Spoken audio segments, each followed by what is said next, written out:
एक यूएसएसआर उस समय नाम था, बाद में टूट के रसिया बना था, तो उसके फेवर में रहते हैं। तो अमेरिका नहीं चाहता है कि इराक का कोई एक ऐसा राष्ट्रपति आए जो कि रसिया के फेवर में रहे। इसलिए अमेरिका शुरू से उसकी खुफिया एजेंसी सीआईए चाहती थी कि कैसे ही अहमद हसन अल बेग को यहां से हटाया जाए। इसके लिए उसे लाया जाता है सद्दाम हुसैन को। देखिए, सद्दाम हुसैन कोई सैनिक नहीं था, कोई सेना के पोस्ट पे भी नहीं था, लेकिन ये फील्ड मार्शल की वर्दी पहन के घूमता था। ये बहुत ही क्रूर शासक था। जब ये अपनी मां के पेट में था तो इसके पिता की मृत्यु हो गई थी।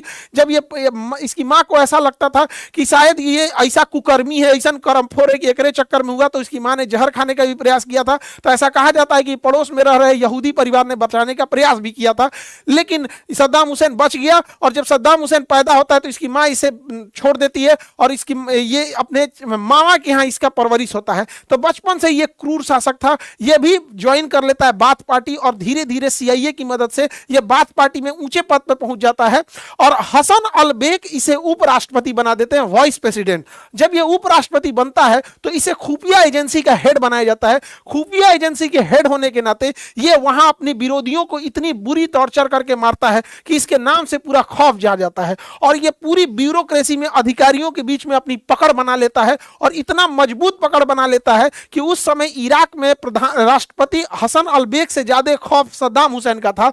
और यही समय जब आता है, 10 साल जब बीतते हैं और 1979 आता है, तो इस समय ईरान में यहां पर रुहुल्लाह खमैनी की सरकार आ जाती है। रुहुल्लाह खमैनी जो है अमेरिका के वर्चस्व रजा पहलवी की सरकार को गिरा के जब यहां आ जाते हैं तो सीआईए कहती है कि इन्हें हटाया जाए, वरना ये भी रूस के फेवर में हो जाएगा और ये भी रूस के फेवर हो जाएगा, तो अमेरिका के लिए दिक्कत हो जाएगा। तो सद्दाम हुसैन को फेवर किया जाता है। सद्दाम हुसैन अपने सारे अधिकारी और सैन्य जनरलों को मिला देते हैं और एक मीटिंग के लिए राष्ट्रपति के पास जाते हैं, हसन अल बेग के पास, और हसन अल बेग के बंदूक रख देते हैं सर पे और कहते हैं या तो इस्तीफा लिखिए या तो गोली मार देंगे। तो मजबूरी में हसन अल बेग को इस्तीफा लिखना पड़ता है, वरना ये गोली मार देता। उसके बाद ये आजीवन अपना स्वास्थ्य का बहाना बना के इनको साइड में रख दिया जाता है और वहां पे प्रधानमंत्री नहीं बल्कि राष्ट्रपति बनता है सद्दाम।